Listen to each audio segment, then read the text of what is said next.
하늘보다 높으신 주 사랑, 바다보다 넓으신 주 사랑, 나를 향한 그거 높으신 사랑, 되고 된 그 모든 것 내게 소문이 거두셨네. 나의 수지 찬양되었네. 하늘보다 높으신 주 사랑, 바다보다 넓으신 주 사랑, 나를 향한 그거 높으신 사랑, 되고 된 그 모든 것 내게 소문이 거두셨네. 나의 수지 찬양되었네. 영원히 감사드리리 주님의 그 은혜, 나 찾아주신 그 사랑, 오 주님의 전부. 사랑해요, 경배해요, 나 주 위에 살리. 영원토록 지시하신 주 사랑을 전하니.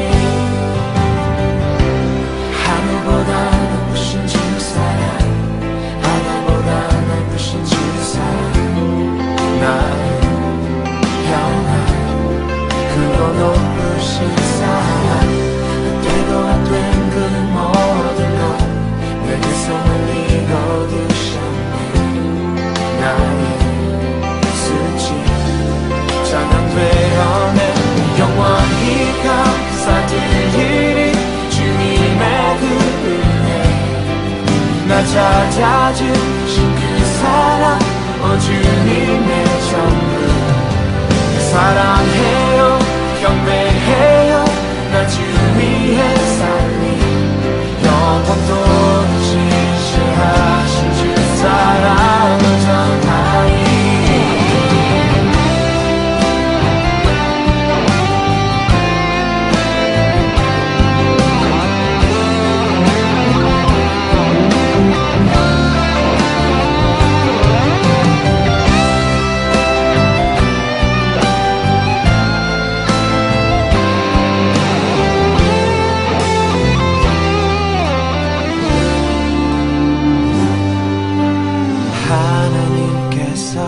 세상을 사랑하사 독생자를 주셨으니 믿는 자는 영생을 얻으리. 하나님께서 세상을 사랑하사 독생자를 주셨으니 믿는 자는 영생을 얻으리. 하나님께서 세상을 사랑하사 독생자를 주셨으니 믿는 자는 영생을 얻으리. 하나님께서 세상을 사랑하사 독생자를 주셨으니 믿는 자는 영생을 얻으리. 하나님께서 세상을 사랑하사 독생자를 주셨으니 믿는 자는 영생을 얻으리. 하나님께서 세상을 사랑하사 독생자를 주셨으니 믿는 자는 영생을 얻으리. 영원히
오늘 우리에게 주신 하나님의 말씀은 로마서 10장 9절에서 13절까지의 말씀입니다. 다 같이 화면을 보시면서 함께 읽겠습니다. 당신이 만일 예수는 주님이라고 입으로 고백하고 하나님께서 그를 죽은 사람들 가운데서 살리신 것을 마음으로 믿으면 구원을 얻을 것입니다. 사람은 마음으로 믿어서 의에 이르고 입으로 고백해서 구원에 이르게 됩니다. 성경은 그를 믿는 사람은 누구나 부끄러움을 당하지 않을 것이다 하고 말합니다. 유대 사람이나 그리스 사람이나 차별이 없습니다. 그는 모든 사람에게 똑같이 주님이 되어 주시고 그를 부르는 모든 사람에게 풍성한 은혜를 내려주십니다. 주님의 이름을 부르는 사람은 누구든지 구원을 얻을 것입니다. 아멘. 하나님께서 이 말씀을 통하여 우리에게 은혜 주시기를 원합니다. 하나님의 크신 사랑과 은총이 여러분의 삶에 함께 하시기를 빕니다. 오늘은 예수님이 나의 주님입니다 라는 제목으로 함께 하나님의 말씀을 나누겠습니다. 고대 그리스의 철학자 소크라테스는 말과 삶이 일치했던 대표적인 인물입니다. 그의 제자 크세노프는 스승이었던 소크라테스의 가장 위대한 점은 그의 뛰어난 지식과 지혜가 아니라 자기 절제와 일관성이라고 말한 바 있습니다. 소크라테스는 자신이 믿는 진리와 입 밖으로 내뱉는 말이 다른 것을 견디지 못했습니다. 그는 아테네의 법정에서 자신의 신념을 부인하고 목숨을 건질 수도 있었지만 그는 결국 죽음을 선택했습니다. 자신의 마음에 있는 진리를 입으로 부인할 수 없었기 때문입니다. 철학자도 이렇게 자신의 신념을 위해서 목숨을 아끼지 않습니다. 그런데 생명의 주인이신 하나님을 믿는 우리의 모습은 어떻습니까? 오늘 본문 말씀에서 예수를 주님으로 고백한다는 것은 단순히 교회에서 찬송가를 부르는 정도의 고백이 아닙니다. 로마 황제의 칼날 앞에서도 나의 진짜 주인은 황제가 아니라 예수님이라고 고백하는 것. 이렇게 목숨을 건 고백이 바로 예수님을 나의 주님이라고 고백하는 것의 의미입니다. 사랑하는 성도 여러분, 우리는 흔히 구원을 얻기 위해서 무언가 거창한 일을 해야 한다고 생각하거나 반대로 구원을 너무 가벼운 것으로 치부하기도 합니다. 하지만 오늘 본문 말씀은 구원이 아주 가까이에 있다고 말씀합니다. 구원이 우리의 입에 있고 우리의 마음에 있다고 말씀합니다. 구원은 복잡한 철학적 사색이거나 고행 끝에 얻을 수 있는 것이 아닙니다. 구원의 핵심은 마음과 입의 조화에 있습니다. 9절입니다.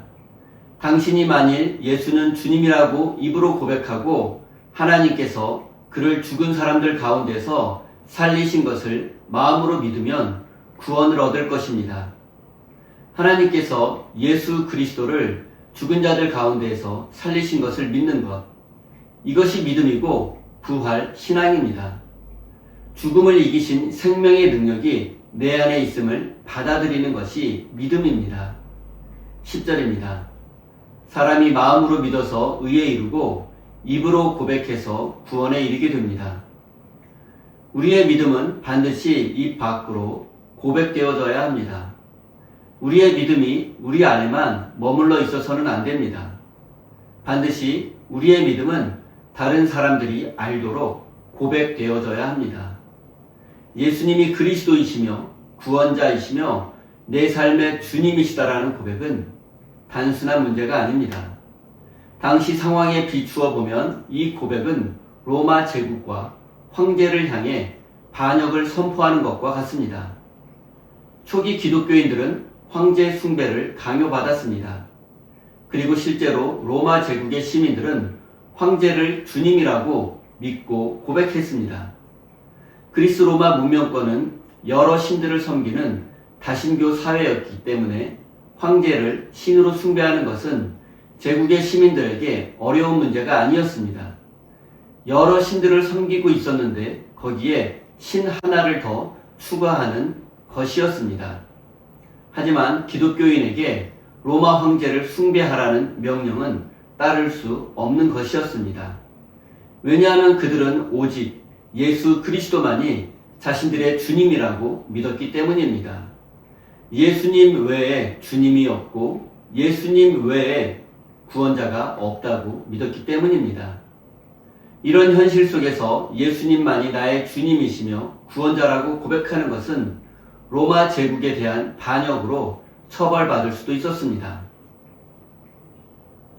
그렇기 때문에 초기 기독교인들이 예수님을 주님으로 고백하는 것은 손해와 처벌을 감수하지 않고서는 할 수 없는 것이었습니다. 성경은 우리에게 분명히 말씀하고 있습니다. 사람이 마음으로 믿어 의에 이르고 입으로 고백해서 구원에 이르게 된다고 말입니다.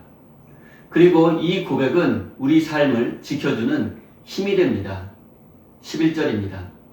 성경은 그를 믿는 사람은 누구나 부끄러움을 당하지 않을 것이다 하고 말합니다. 여기서 중요한 단어는 누구나입니다. 예수님을 주님으로 믿는 사람은 누구나 부끄러움을 당하지 않습니다.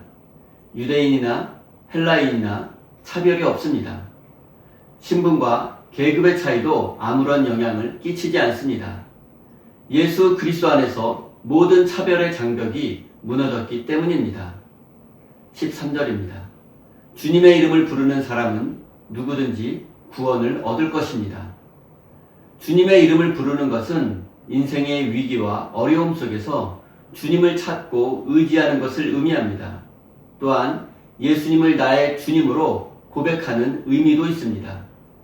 그리고 이렇게 우리의 믿음을 고백하고 주님을 찾고 의지하는 자들은 구원을 받게 됩니다. 자격이 없는 자도 연약한 자도 예수님을 나의 주님으로 고백하고 그 주님을 찾고 의지하는 사람은 구원을 받게 될 것입니다.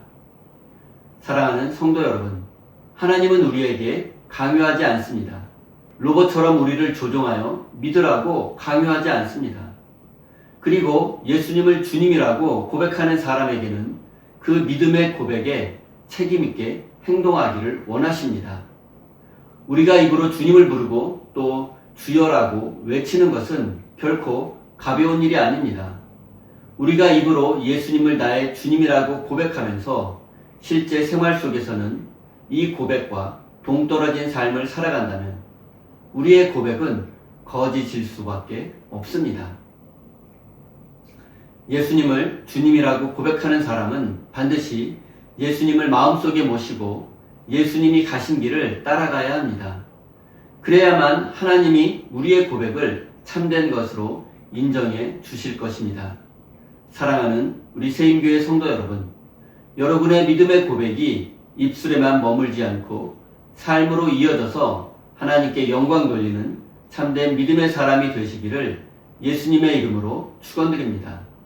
우리 다 함께 주신 말씀 가슴에 새기며 기도의 자리로 나아가겠습니다.